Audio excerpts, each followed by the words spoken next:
Pygmalion by George Bernard Shaw. Act 2.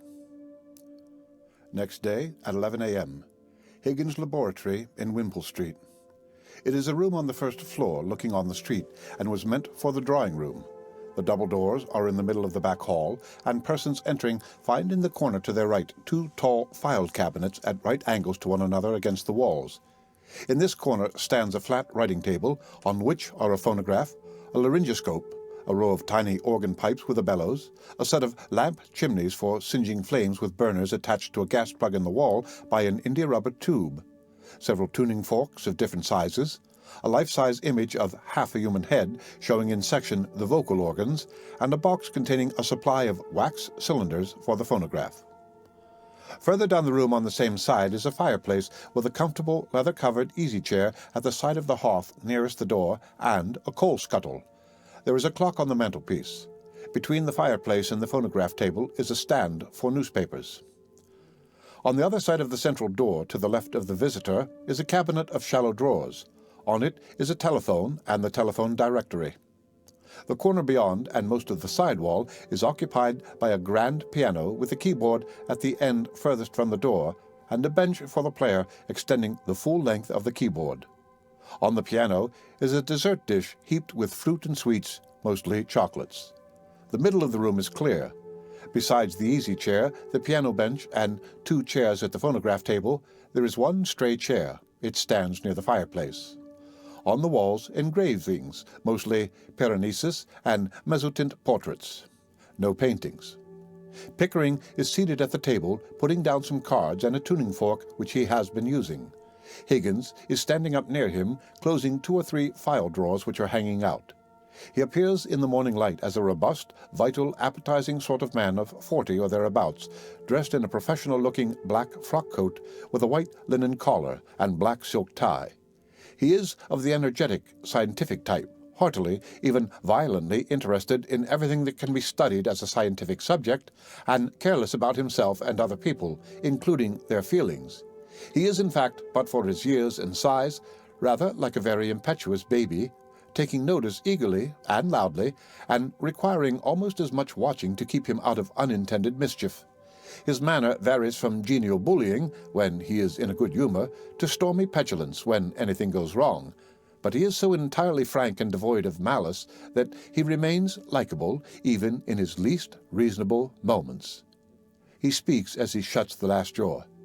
"Well, I think that's the whole show. It's really amazing. I haven't taken half of it in, you know. Would you like to go over any of it again?" Pickering, rising and coming to the fireplace, where he plants himself with his back to the fire. "No, thank you. Not now. I'm quite done up for this morning." Higgins follows him and stands beside him on his left. "Tired of listening to sounds?"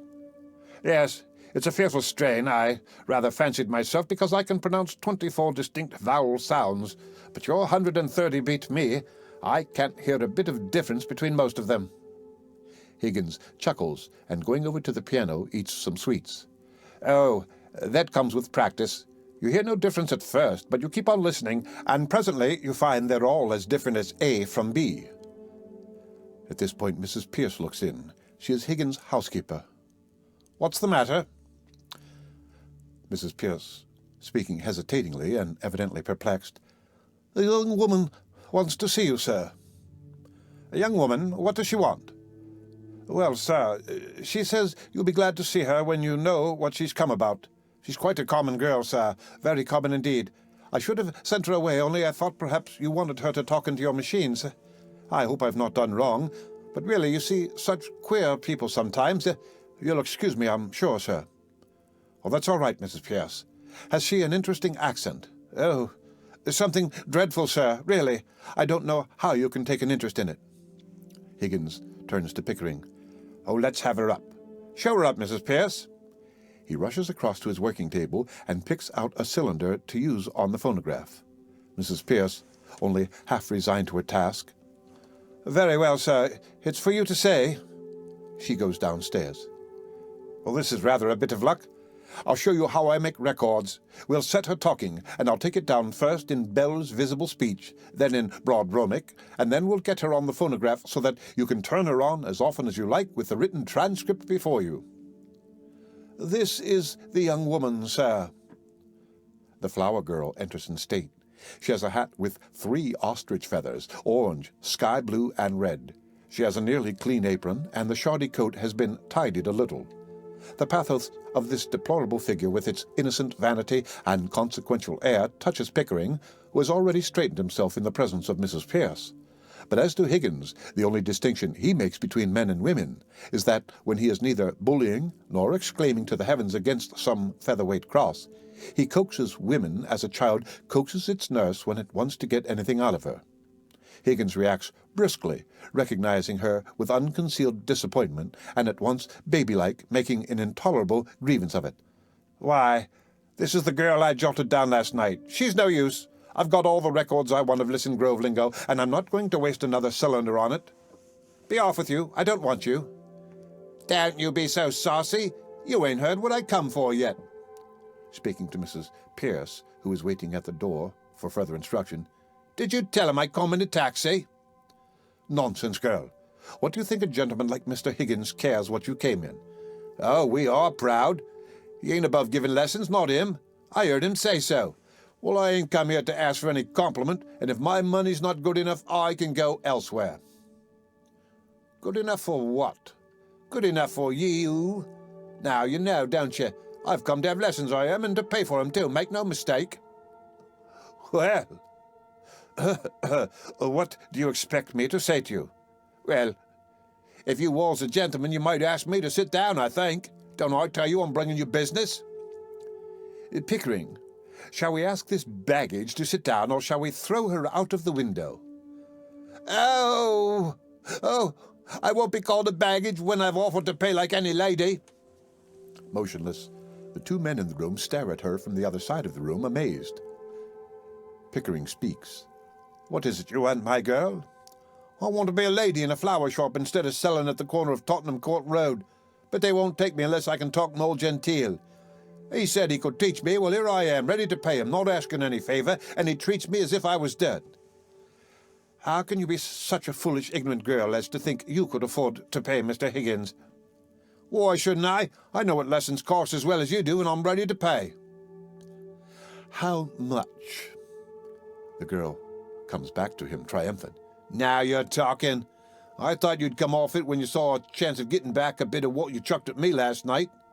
You had a drop in, hadn't you?" "Sit down." "Oh, if you're going to make a compliment of it, sit down." "Sit down, girl. Do as you're told." Mrs. Pierce places the straight chair near the hearthrug between Higgins and Pickering and stands behind it, waiting for the girl to sit down.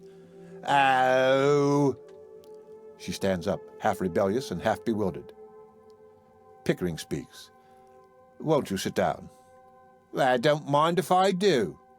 She sits down, and Pickering returns to the hearthrug. "What's your name?" "Eliza Doolittle." "Eliza, Elizabeth, Betsy, and Bess, they went to the woods to get a bird's nest. They found a nest with 4 eggs in it. They took 1 apiece and left 3 in it."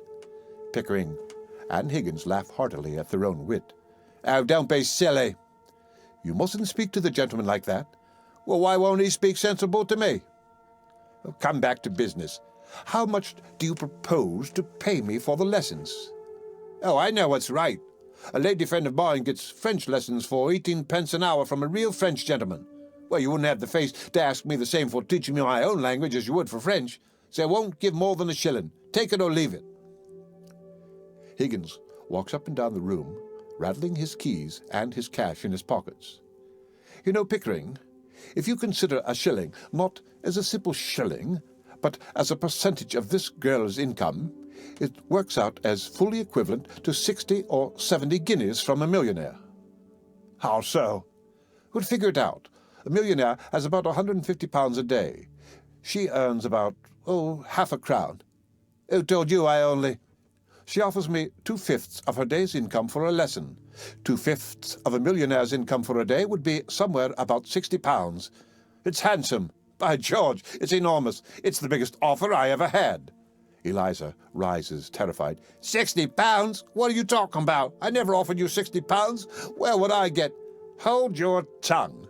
But I ain't got £60. Oh, don't cry, you silly girl. Sit down. Nobody's going to touch your money.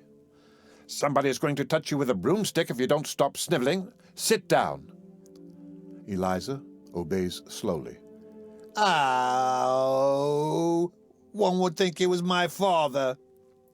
If I decide to teach you, I'll be worse than two fathers to you. Here. He offers her his silk handkerchief. What's this for? To wipe your eyes, to wipe any part of your face that feels moist. Remember, that's your handkerchief and that's your sleeve. Don't mistake the one for the other if you wish to become a lady in a shop. Eliza, utterly bewildered, stares helplessly at him. It's no use talking to her like that, Mr. Higgins. She doesn't understand you. Besides, you're quite wrong. She doesn't do it that way at all. And she takes the handkerchief. Eliza snatches it back. Here, you give me that handkerchief. He gave it to me, not to you. Pickering laughs. He did. I think it must be regarded as her property, Mrs. Pierce. Mrs. Pierce resigns herself. Serve you right, Mr. Higgins. Higgins, I'm interested. What about the ambassador's garden party? I'll say you're the greatest teacher alive if you make that good. I'll bet you all the expenses of the experiment you can't do it, and I'll pay for the lessons. Oh, you are real good. Thank you, Captain. Higgins looks at her, tempted. It's almost irresistible. She's so deliciously low, so horribly dirty. Liza protests extremely. Oh, I ain't dirty. I washed my face and hands afore I come, I did. You're certainly not going to turn her head with flattery, Higgins. Mrs. Pierce responds, uneasily. Oh, don't say that, sir. There's more ways than one of turning a girl's head, and nobody can do it better than Mr. Higgins, though he may not always mean it. I do hope, sir, you won't encourage him to do anything foolish. Higgins becomes excited as the idea grows on him. What is life but a series of inspired follies? The difficulty is to find them to do. Never lose a chance. It doesn't come every day. I shall make a duchess of this draggle-tailed guttersnipe. Eliza strongly deprecates this view of her. Ow! Higgins is carried away. Yes, in 6 months, in 3 if she has a good ear and a quick tongue, I'll take her anywhere and pass her off as anything. We'll start today. Now, this moment. Take her away and clean her, Mrs. Pierce. Monkey brand, if it won't come off any other way. Is there a good fire in the kitchen? Yes, sir, but take all her clothes off and burn them. Ring up Whiteley or somebody for new ones. Wrap her up in brown paper till they come. You're no gentleman, you're not, to talk of such things. I'm a good girl, I am, and I know what the like of you are, I do. We want none of your Listen Grove prudery here, young woman. You've got to learn to behave like a duchess. Take her away, Mrs. Pierce. If she gives you any trouble, wallop her. Liza springs up and runs between Pickering and Mrs. Pierce for protection. Now, I'll call the police, I will. But, sir, I've no place to put her. We'll put her in the dustbin. Ow! Oh, come, Higgins, be reasonable. You must be reasonable, Mr. Higgins. Really, you must. You can't walk over everybody like this. Higgins, thus scolded, subsides. The hurricane is succeeded by a zephyr of amiable surprise. And speaking with professional exquisiteness of modulation, Higgins replies, I? Walk over everybody? My dear Mrs. Pierce, my dear Pickering, I never had the slightest intention of walking over anyone.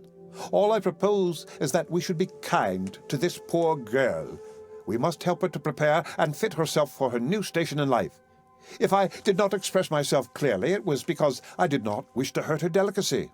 Or yours. Eliza, reassured, steals back to her chair. Well, did you ever hear anything like that, sir? Pickering laughs heartily. Never, Mrs. Pierce, never. What's the matter?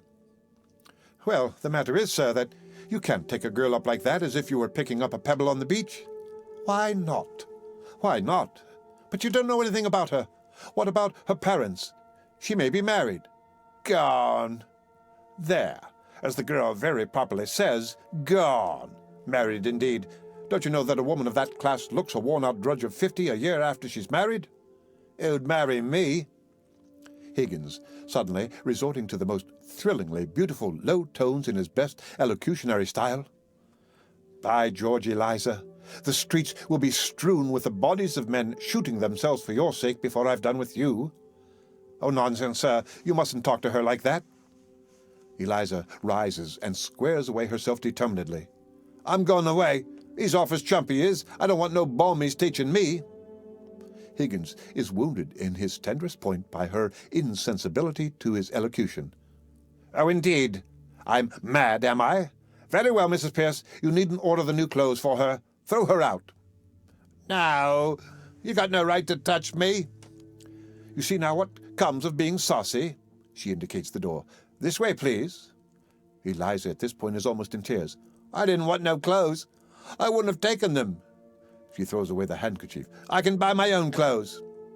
Higgins, deftly retrieving the handkerchief and intercepting her on her reluctant way to the door. You're an ungrateful, wicked girl. This is my return for offering to take you out of the gutter and dress you beautifully and make a lady of you. Oh, stop, Mr. Higgins. I won't allow it. It's you that are wicked. Go home to your parents, girl, and tell them to take better care of you. I ain't got no parents. They told me I was big enough to earn my own living and turned me out. Where's your mother? I ain't got no mother. Her that turned me out was my sick stepmother, but I done without them, and I'm a good girl, I am. Very well, then. What on earth is all this fuss about? The girl doesn't belong to anybody, is no use to anybody but me. You can adopt her, Mrs. Pierce. I'm sure a daughter would be a great amusement to you. Now, don't make any more fuss. Take her downstairs and... But what's to become of her? Is she to be paid anything? Do be sensible, sir. Oh, pay her whatever is necessary. Put it down in the housekeeping book. What on earth will she want with money? She'll have her food and her clothes. She'll only drink if you give her money. Eliza turns on him. Oh, you are a brute. It's a lie. Nobody ever saw the sign of liquor on me. She goes back to her chair and plants herself there defiantly. Pickering, in good-humored remonstrance, speaks. Does it occur to you, Higgins, that the girl has some feelings? Higgins looks at her critically. Oh, no, I don't think so. Not any feelings that we need bother about. Have you, Eliza? Got my feelings same as anyone else. Oh, you see, the difficulty? Oh, what difficulty? To get her to talk grammar. The mere pronunciation is easy enough. I don't want to talk grammar, I want to talk like a lady. Will you please keep to the point, Mr. Higgins? I want to know on what terms the girl is to be here. Is she to have any wages? And what is to become of her when you've finished your teaching? You must look ahead a little.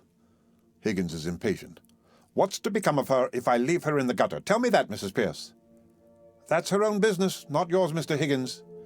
Well, when I've done with her, we can throw her back into the gutter, and then it will be her own business again, so that's all right. Oh, you've got no feeling aught in you. You don't care for nothing but yourself. She rises and takes the floor resolutely. Here, I've had enough of this. I'm going. And she makes for the door. You ought to be ashamed of yourself, you ought. Higgins snatches a chocolate cream from the piano, his eyes suddenly beginning to twinkle with mischief. Have some chocolates, Eliza. She halts, tempted. How do I know what might be in them? I've heard of girls being drugged by the like of you. Higgins whips out his penknife, cuts a chocolate in two, puts one half into his mouth and bolts it, and offers her the other half. Pledge of good faith, Eliza. I eat one half, you eat the other. Eliza opens her mouth to retort. He pops the half chocolate into it. You shall have boxes of them, barrels of them, every day. You shall live on them, eh? Liza, who has disposed of the chocolate after being nearly choked by it. I wouldn't have ate it, only I'm too ladylike to take it out of me mouth. Listen, Eliza, I think you said you came in a taxi. Well, what if I did? I've as good a right to take a taxi as anyone else. You have, Eliza, and in the future you shall have as many taxis as you want. You shall go up and down and round the town in a taxi every day. Think of that, Eliza. Mr. Higgins, you're tempting the girl. It's not right. She should think of the future. At her age, nonsense. Time enough to think of the future when you haven't any future to think of. No, Eliza. Do as this lady does. Think of other people's futures, but never think of your own. Think of chocolates. and taxis, and gold, and diamonds. No, I don't want no gold and no diamonds. I'm a good girl, I am. She sits down again with an attempt at dignity. You shall remain so, Eliza, under the care of Mrs. Pierce, and you shall marry an officer in the Guards with a beautiful moustache, the son of a marquis who will disinherit him for marrying you, but will relent when he sees your beauty and goodness. Excuse me, Higgins, but I really must interfere. Mrs. Pierce is quite right. If this girl is to put herself in your hands for 6 months for an experiment in teaching, she must understand thoroughly what she's doing. How can she? She's incapable of understanding anything. Besides, do any of us understand what we are doing? If we did, would we ever do it? Very clever, Higgins, but not sound sense. He turns to Eliza. Miss Doolittle. Ow. There. That's all you get out of Eliza. Ow. No use explaining. As a military man, you ought to know that. Give her her orders. That's what she wants. Eliza, you are to live here for the next 6 months, learning how to speak beautifully, like a lady in a florist's shop. If you're good and do whatever you're told, you shall sleep in a proper bedroom and have lots to eat and money to buy chocolates and take rides in taxis. If you're naughty and idle, you will sleep in the back kitchen among the black beetles and be walloped by Mrs. Pierce with a broomstick. At the end of 6 months, you shall go to Buckingham Palace in a carriage beautifully dressed. If the king finds out you're not a lady, you will be taken by the police to the Tower of London, where your head will be cut off as a warning to other presumptuous flower girls. But if you're not found out, you shall have a present of 7 and 6pence to start life with as a lady in a shop. If you refuse this offer, you will be a most ungrateful and wicked girl, and the angels will weep for you. Now, are you satisfied, Pickering? Can I put it more plainly and fairly, Mrs. Pierce? Mrs. Pierce is patient. I think you'd better let me speak to the girl properly in private. I don't know that I can take charge of her or consent to the arrangement at all. Of course, I know you don't mean her any harm, but when you get what you call interested in people's accents, you never think or care what may happen to them or you. Come with me, Eliza. Oh, that's all right. Thank you, Mrs. Pierce. Bundle her off to the bathroom. Eliza rises reluctantly and suspiciously. You're a great bully, you are. I won't stay here if I don't like. I won't let nobody wallop me. I never asked to go to Buckingham Palace. I didn't. I was never in trouble with the police. Not me. I'm a good girl. Don't answer back, girl. You don't understand the gentleman. Come with me. She leads the way to the door and holds it open for Eliza. And as she goes out, Eliza speaks. Well, what I say is right. I won't go near the king, not if I'm going to have me head cut off. If I'd have known what I was letting myself in for, I wouldn't have come here. I've always been a good girl, and I never offered to say a word to him, and I don't owe him nothing, and I don't care, and I won't be put upon, and I have my feelings the same as anyone else. Mrs. Pierce shuts the door, and Eliza's plaints are no longer audible.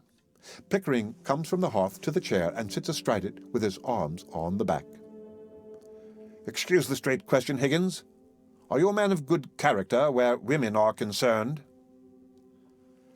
Have you ever met a man of good character where women are concerned? Yes, very frequently. Higgins dogmatically lifts himself on his hands to the level of the piano and sits on it with a bounce. Well, I haven't. I find that the moment I let a woman make friends with me, she becomes jealous, exacting, suspicious, and a damned nuisance. I find that the moment I let myself make friends with a woman, I become selfish and tyrannical. Women upset everything. When you let them into your life, you find that the woman is driving at one thing and you're driving at another. That's what, for example? Oh, Lord knows, I suppose the woman wants to live her own life, and the man wants to live his, and each tries to drag the other on to the wrong track. One wants to go north and the other south, and the result is that they both have to go east, though they both hate the east wind. Higgins sits down on the bench at the keyboard. So here I am, a confirmed old bachelor, and likely to remain so. Pickering rises and stands over Higgins gravely. Come, Higgins, you know what I mean. If I'm to be in this business, I shall feel responsible for that girl. I hope it's understood that no advantage is to be taken of her position. What? That thing? Sacred, I assure you. You see, she'll be a pupil, and teaching would be impossible unless pupils were scared. I've taught scores of American millionairesses how to speak English, the best-looking women in the world. I'm seasoned. They might as well be blocks of wood. I might as well be a block of wood. It's... At this point, Mrs. Pierce opens the door. She has Eliza's hat in her hand. Pickering retires to the easy chair at the hearth and sits down. "Well, Mrs. Pierce, is it all right?" "I just wish to trouble you with a word, if I may, Mr. Higgins." "Yes, certainly. Come in." She comes forward. "Don't burn that, Mrs. Pierce. I'll keep it as a curiosity." He takes the hat. "Handle it carefully, sir, please. I had to promise her not to burn it, but I had better put it in the oven for a while." Higgins puts it down hastily on the piano. "Oh, thank you. Well, what have you to say to me?" "Am I in the way?" "Not at all, sir. Mr. Higgins, will you please be very particular what you say before the girl?" "Of course. I'm always particular about what I say. Why do you say this to me?" "No, sir. You're not at all particular when you've mislaid anything or when you get a little impatient. Now, it doesn't matter before me. I'm used to it. But you really must not swear before the girl." "I? Swear? I never swear. I detest the habit. What the devil do you mean?" "That's what I mean, sir. You swear a great deal too much. I don't mind your damning and blasting and what the devil and where the devil and who the devil." "Really? Mrs. Pierce, this language from your lips. But there is a certain word I must ask you not to use. The girl has just used it herself because the bath was too hot. It begins with the same letter as bath. She knows no better. She learnt it at her mother's knee, but she must not hear it from your lips." "I cannot charge myself with having ever uttered it, Mrs. Pierce." But she looks at him steadfastly. He adds, hiding an uneasy conscience with a judicial air, "except, perhaps, in a moment of extreme and justifiable excitement. Only this morning, sir, you applied it to your boots, to the butter, and to the brown bread." "Oh, that. A mere alliteration, Mrs. Pierce, natural to a poet." "Well, sir, whatever you choose to call it, I beg you not to let the girl hear you repeat it." "Oh, very well, very well. Is that all?" "No, sir. We shall have to be very particular with this girl as to personal cleanliness." "Certainly. Quite right. Most important. I mean not to be slovenly about her dress or untidy in leaving things about." Higgins goes to her solemnly. "Just so. I intended to call your attention to that." He passes on to Pickering, who is enjoying the conversation immensely. "It is these little things that matter, Pickering. Take care of the pence and the pounds will take care of themselves is as true of personal habits as of money." He comes to anchor on the hearthrug with the air of a man in an unassailable position. "Yes, sir. Then might I ask you not to come down to breakfast in your dressing gown, or at any rate not to use it as a napkin to the extent you do, sir? And if you would be so good as not to eat everything off the same plate, and to remember not to put the porridge saucepan out of your hand on the clean tablecloth, it would be a better example to the girl. You know, you nearly choked yourself with a fish-bone in the jam only last week." Higgins is routed from the hearthrug and drifts back to the piano. "I may do these things sometimes in absence of mind, but surely I don't do them habitually. By the way, my dressing gown smells most damnably of benzine." "No doubt it does, Mr. Higgins, but if you will wipe your fingers—" "Oh, very well, I'll wipe them in my hair in future." "I hope you're not offended, Mr. Higgins." Higgins is shocked at finding himself thought capable of an unamiable sentiment. "Not at all, not at all. You're quite right, Mrs. Pierce. I shall be particularly careful before the girl. Is that all?" "No, sir." "Might she use some of those Japanese dresses you brought from abroad? I really can't put her back into her own things." "Certainly. Anything you like. Is that all?" "Thank you, sir. That's all." Mrs. Pierce goes out. "You know, Pickering, that woman has the most extraordinary ideas about me. Here I am, a shy, diffident sort of man.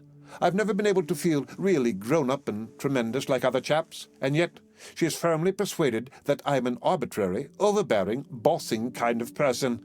I can't account for it." Mrs. Pierce returns. "If you please, sir, the trouble's beginning already. There's a dustman downstairs. Alfred Doolittle wants to see you. He says you have his daughter here." Phew, I say. Pickering retreats to the hearthrug. Send the blackguard up. Oh, very well, sir. And she goes out. He may not be a blackguard, Higgins. Nonsense, of course he's a blackguard. Whether he is or not, I'm afraid we shall have some trouble with him. Oh, no, I think not. If there's any trouble, he shall have it with me, not I with him, and we are sure to get something interesting out of him. About the girl? No, I mean his dialect. Oh. Mrs. Pierce comes to the door. Doolittle, sir. She admits Doolittle and retires. Alfred Doolittle is an elderly but vigorous dustman, clad in the costume of his profession, including a hat with a back brim covering his neck and shoulders. He has well-marked and rather interesting features, and seems equally free from fear and conscience. He has a remarkably expressive voice, the result of a habit of giving vent to his feelings without reserve. His present pose is that of a wounded honor and stern resolution. Doolittle is at the door, uncertain which of the two gentlemen is his man. Professor Higgins? Here. Good morning. Sit down. Morning, Governor. He sits down magisterially. I come about a very serious matter, Governor. Higgins speaks to Pickering. Brought up in Hounslow. Mother Welsh, I should think. Doolittle opens his mouth, amazed. Higgins continues. What do you want, Doolittle? I want my daughter. That's what I want, see? Of course you do. You're her father, aren't you? You don't suppose anyone else wants her, do you? I'm glad to see that you have some spark of family feeling left. She's upstairs. Take her away at once. Doolittle rises, fearfully taken aback. What? Take her away. Do you suppose I'm going to keep your daughter for you? Now, look here, Governor. Is this reasonable? Is it fair to take advantage of a man like this? The girl belongs to me, you got her. Where do I come in? He sits down again. Your daughter had the audacity to come to my house and ask me to teach her how to speak properly so that she could get a place in a flower shop. This gentleman and my housekeeper have been here all the time. How dare you come here and attempt to blackmail me? You sent her here on purpose. No, Governor. You must have. How else could you possibly know that she is here? Oh, don't take a man up like that, Governor. The police shall take you up. This is a plot to extort money by threats. I shall telephone for the police. He crosses resolutely to the telephone and opens the directory. Have I asked you for a brass farthing? I leave it to the gentleman here. Have I said a word about money? Higgins throws the book aside and marches down on Doolittle with a poser. What else did you come for? Well, what would a man come for? Be human, Governor. Higgins is disarmed. Alfred, did you put her up to it? So help me, Governor. I never did. Or take my Bible oath, I ain't seen the girl these 2 months past. Then how did you know she was here? Doolittle speaking very musically and melancholy. I'll tell you, Governor, if you'll only let me get a word in, I'm willing to tell you. I'm wanting to tell you. I'm waiting to tell you. Pickering, this chap has a certain natural gift of rhetoric. Observe the rhythm of his native wood notes wild. I'm willing to tell you.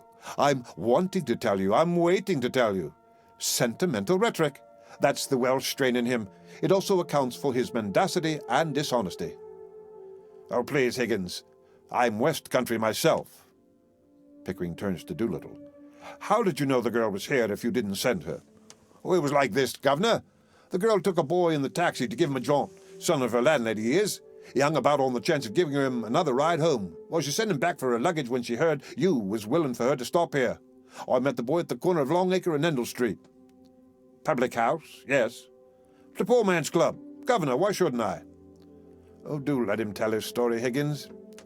He told me what was up, and I asked you, what was my feelings and my duty as a father? I says to the boy, you bring me the luggage, I says.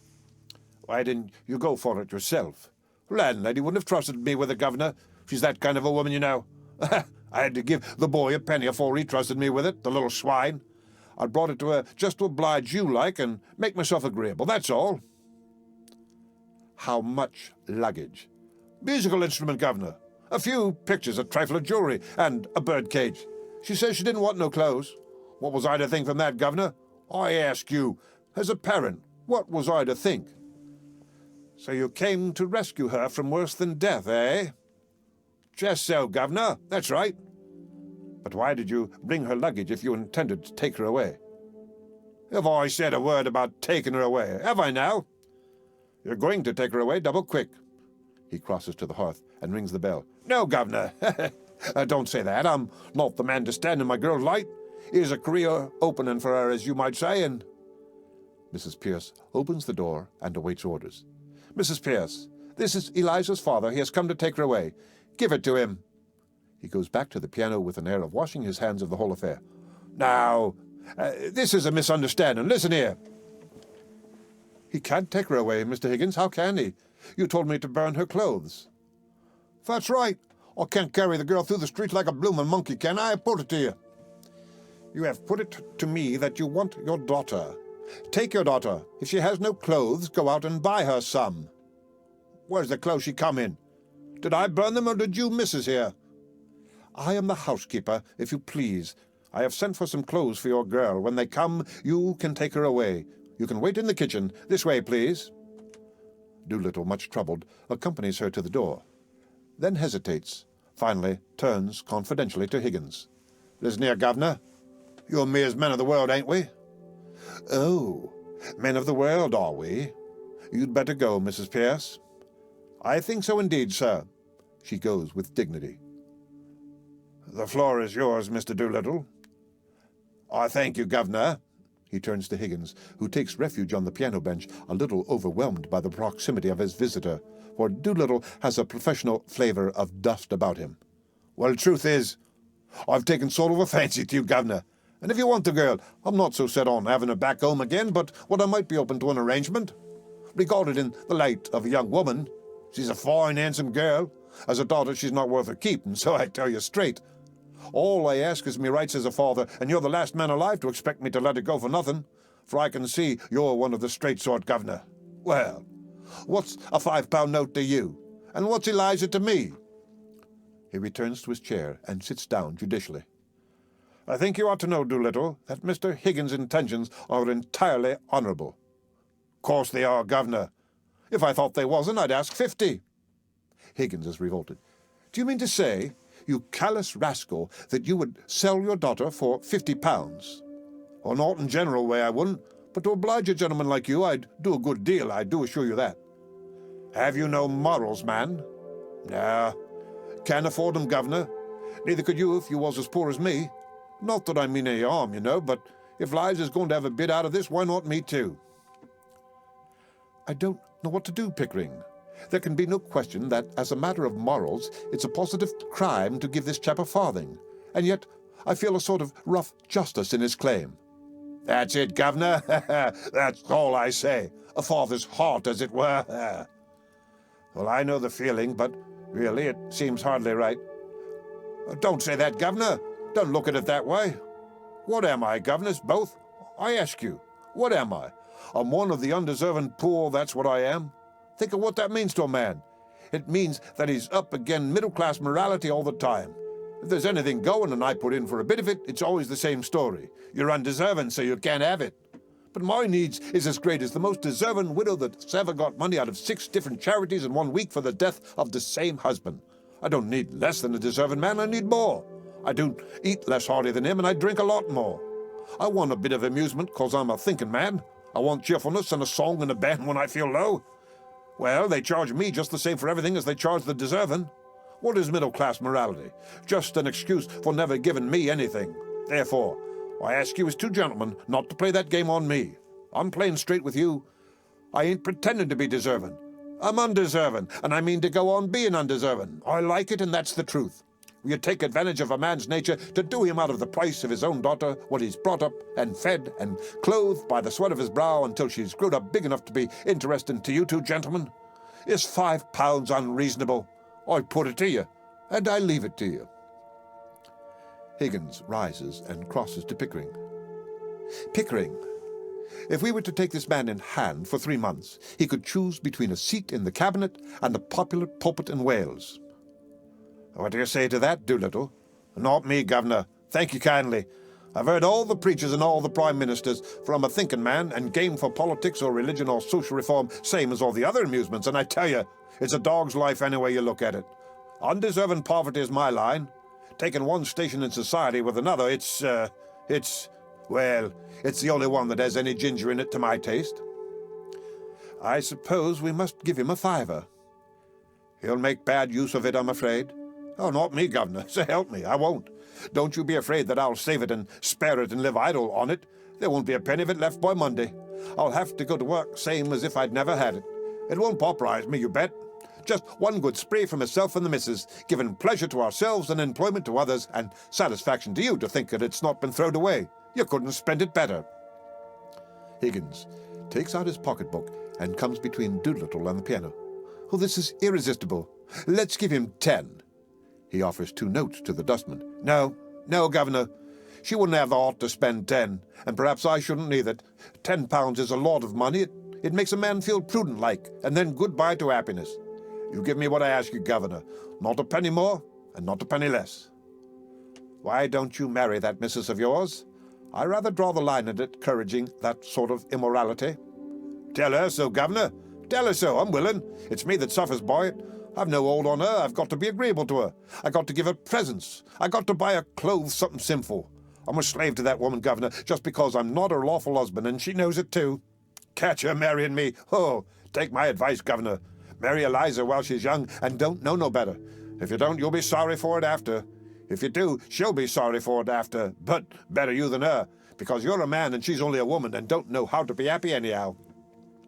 Pickering, if we listen to this man another minute, we shall have no convictions left.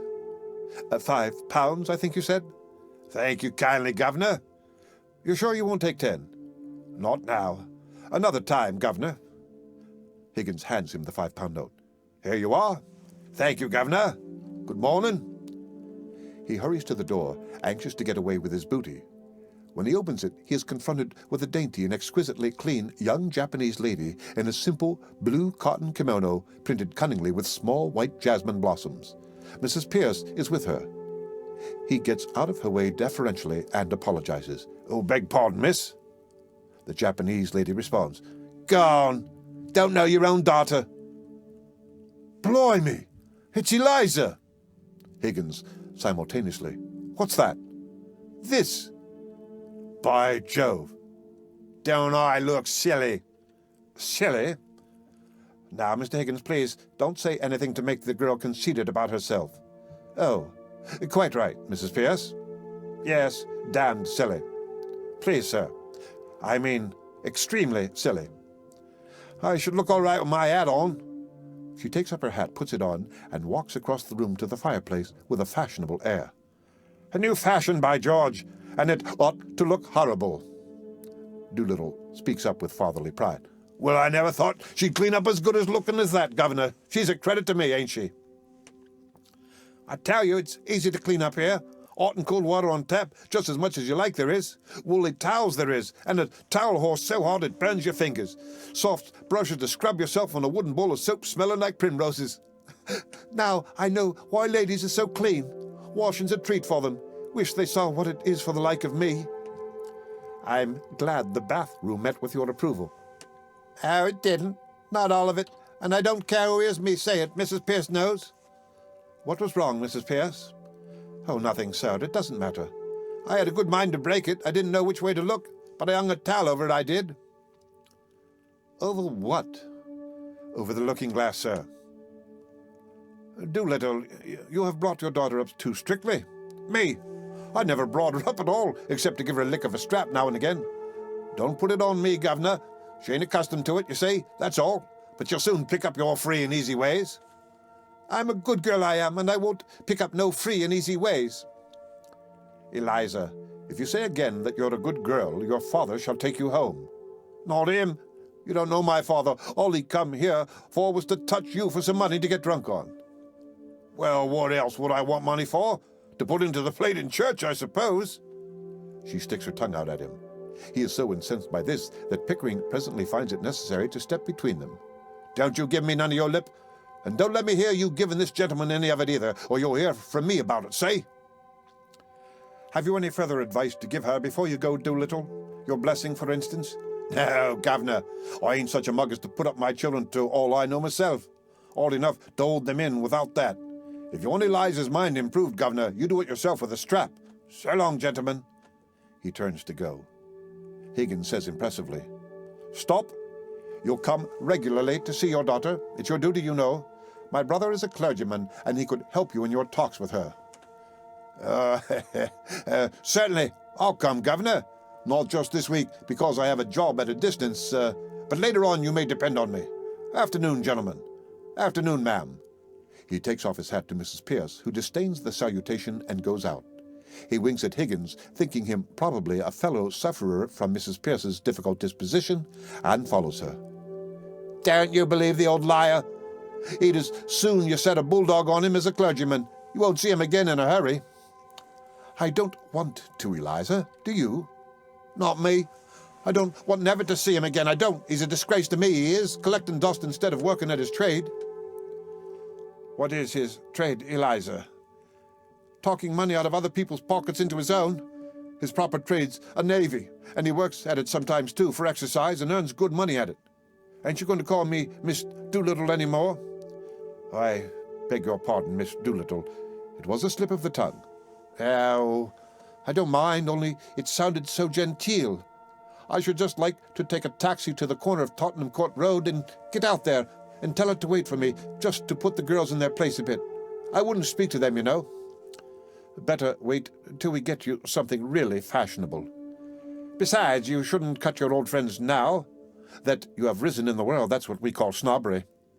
Oh, you don't call the like of them my friends now, I should hope. They've took it out of me often enough with their ridicule when they had the chance, and now I mean to get a bit of my own back. But if I'm to have fashionable clothes, I'll wait. I should like to have some. Mrs. Pierce says you're going to give me some to wear in bed at night, different to what I wear in the daytime.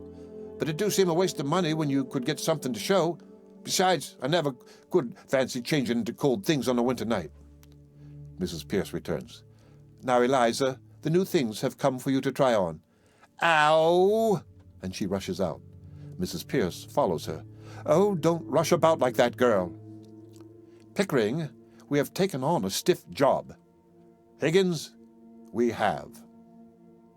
The end of Act 2 of Pygmalion by George Bernard Shaw.